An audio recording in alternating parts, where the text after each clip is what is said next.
चुनांचे उसने अपने सरकारी नुमाइंदे भेजे ताकि वो पता करके आए कि उस वक्त सबसे ज्यादा नेक बंदा कौन है। सबसे कहा कि इस वक्त सबसे ज्यादा नेक आदमी तो बरसीसा है और वो तो किसी से मिलता ही नहीं है।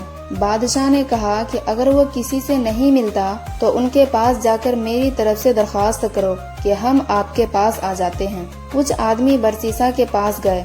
उसने उन्हें देखकर कहा कि आप मुझे डिस्टर्ब ना करें, क्यों आए हैं आप? उन्होंने कहा कि बादशाह की बेटी बीमार है। हकीमों और डॉक्टरों से बड़ा इलाज करवाया लेकिन कोई फायदा ना हुआ। बादशाह चाहते हैं कि आप बेशक यहाँ ना आए ताकि आपके इबादत में खलल आ जाए, इसीलिए हम आपके पास बच्ची को लेकर आ जाते हैं। आप यहीं इस बच्ची को दम कर देना।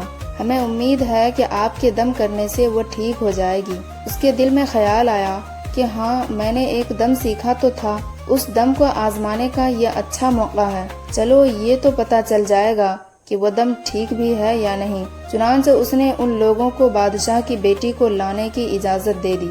बादशाह अपनी बेटी को बरसीसा के पास लेकर आया। उसने जैसे ही दम किया वो फौरन ठीक हो गई। मर्ज भी शैतान ने लगाया था और दम भी उसी ने बताया था, लिहाजा दम करते ही शैतान उसको छोड़कर चला गया और वो बिल्कुल ठीक हो गई। बादशाह को पक्का यकीन हो गया कि मेरी बेटी उसके दम से ठीक हुई है। 1-1.5 माह के बाद उसने फिर उसी तरह बच्ची पर हमला किया और वो उसे फिर बरसीसा के पास ले आए। उसने दम किया तो वो फिर उसे छोड़कर चला गया। हत्ता के 2-4 दिन के बाद बादशाह को पक्का यकीन हो गया कि मेरी बेटी का इलाज उसके दम में है। बरसीसा की बड़ी शोहरत हुई कि उसके दम से बादशाह की बेटी ठीक हो जाती है। कुछ अरसा के बाद उस बादशाह के मुल्क पर किसी ने हमला किया। वह अपने शहजादों के हमराह दुश्मन का मुकाबला करने के लिए तैयारी करने लगा।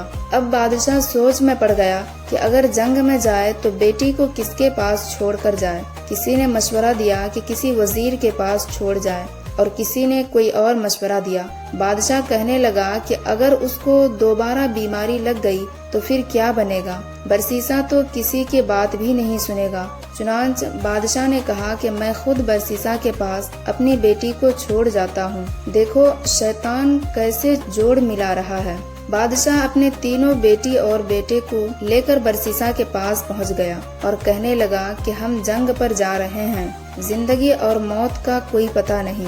मुझे उस वक्त सबसे ज्यादा एतमाद तुम ही पर है और मेरी बेटी का इलाज भी तुम्हारे ही पास है, लिहाजा मैं चाहता हूँ कि ये बच्ची तुम्हारे पास ही ठहर जाए। बरसीसा कहने लगा, तौबा तौबा, मैं ये काम कैसे कर सकता हूँ?